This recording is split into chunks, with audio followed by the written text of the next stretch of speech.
Maqtanıqla, maqtanğanda hədəf Köpürüktün qaqsağanda hədəf Köpürüktün qaqsağanda hədəf Bugün mən baqqalining etilish jarayonini ilib keldim. Aldı bilan qaçımızga 5 tal tuxumni quyib olamiz. Onun keyninden 150 gram şekerni quyib olamiz. Keyninden 5 gram sodani quyib olamiz. Lekin men sodani quygan mashg'ulot jarayonini tatishni unutib qoptiman do'stlar. Tuxum, şeker, sodalarni yaxshi ko'ptirib olamiz. Oqarg'icha yaxshi ko'ptirib olamiz. Endi 200 gram hasalni quyib olamiz. Keyninden 150 gram zaytun yağını quyib olamiz.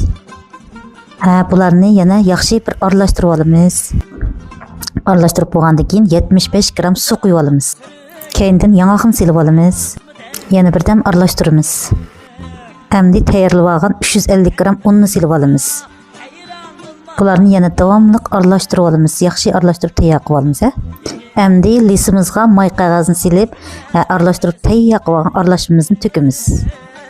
Aralashmamizni lisga quyib olgandan keyin nefis shilib to'g'rab olgan yong'oq meg'zini tekshi qilib chechib olamiz.